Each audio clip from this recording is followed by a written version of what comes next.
Assalamualaikum warahmatullahi wabarakatuh. Gimana teman-teman kabarnya? Sehat selalu ya untuk kita semua. Semoga kita diberi kemudahan dan kelancaran untuk melunasi hutang-hutang kita. Amin. Langsung saja nih, di sini saya akan membahas tentang masalah kalian sering nanya ya, kenapa kalian sering diteror tuh malam-malam? Kadang sampai jam 10 malam ke jam 9 gitu kan. Sebenarnya si DC pinjol ini kerjanya sampai jam berapa sih? Itu yang jadi pertanyaan. Karena semuanya itu ternyata ada peraturannya, ada aturan dan ada regulasinya yang mengatur. Jadi begini, di video ini saya akan membahas mengenai jam kerja ya dari kolektor pinjol yang legal nih. Nah, kalau pinjol ilegal saya nggak akan bahas karena mereka sebenarnya nggak tahu aturan dan etika ya. Nah, berdasarkan surat edaran dari Bank Indonesia ya, di situ ada peraturan yang mengatur jam kerja, waktu atau yang diperbolehkan oleh DC pinjol untuk menagih, yaitu dari jam 8 pagi sampai jam 8 malam ya. Peraturan begitu. Ini berlaku khusus pinjol yang legal OJK ya. Nah, DC pinjol yang datang ke rumah untuk menagih hutang pun juga bekerja seperti karyawan. Ya pokoknya dari jam 8 pagi sampai jam 5 sore lah gitu kan.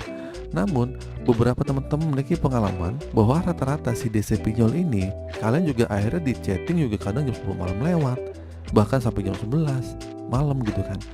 Dan juga kebanyakan pada hari libur juga ya.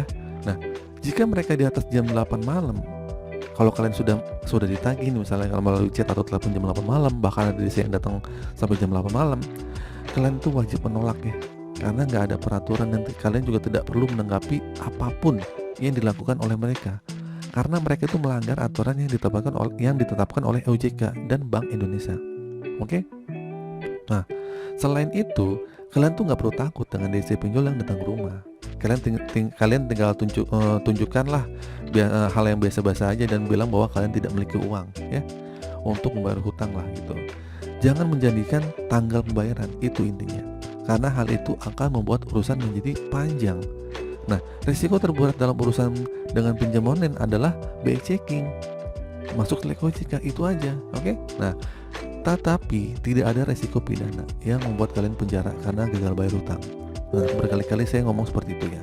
Nah, untuk menghindari masalah dengan DC pinjol, sebaiknya kita juga melakukan beberapa persiapan nih. Pertama, pastikan kita memiliki bukti pembayaran hutang, ya, atau tagihan jelas dan lengkap. Nah, hal ini akan memudahkan jika DC pinjol datang menagih. Yang kedua, kita bisa mencatat nih nomor telepon atau identitas dari pinjol yang pernah datang menagih ya. Hal ini akan membantu kita untuk mengidentifikasi DC pinjol yang sudah pernah datang sebelumnya, sehingga kita bisa lebih waspada jika mereka datang lagi, ya nggak? Terus yang ketiga, jika kita merasa terganggu atau merasa bahwa DC pinjol itu telah melanggar aturan, kita ini bisa melaporkan ke OJK atau ke bank dengan melaporkan si DC pinjol ilegal atau dengan melaporkan DC-DC pinjol yang di luar aturan ini. Oke, jadi kita bisa jadi dengan hal ini kita bisa membantu membersihkan para pinjaman online yang DC-DC nakal itu dari hal yang tidak etis. Oke, dan terakhir nih, kita itu selalu ingat ya bahwa DC pinjol adalah karyawan biasa dari perusahaan. Oke, mereka itu cuma manusia biasa ya, sama kayak kita. Mereka bekerja berdasarkan tuntutan kerja aja gitu, berdasarkan target. Jadi kalau yang katanya galak-galak, ngapain dia marah-marah? Toh juga itu bukan duit dia gitu, duit perusahaan ya gitu. Nah, mereka juga hanya menjalankan tugas lah intinya lah ya yang diberikan oleh atasan mereka.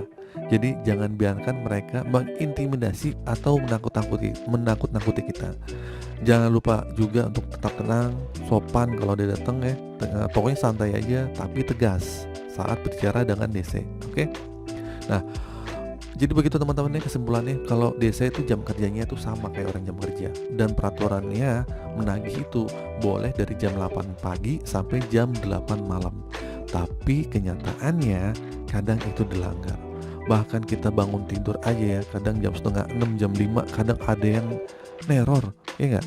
Bahkan jam 7 pagi udah ada yang ngingetin, ya enggak? Sampai kita mau tidur jam 9, jam 10 ada yang neror juga. Itu gimana tuh ya? Jadi ya emang begitulah aturannya ya, emang nggak ada sanksi juga, itu hanya sekedar aturan aja. Namanya aturan kan di negara Konoha itu selalu dilanggar ya teman-teman ya. Oke, itu sih ya teman-teman video kali ini, semoga video ini bermanfaat. Akhir kata, assalamualaikum warahmatullahi wabarakatuh.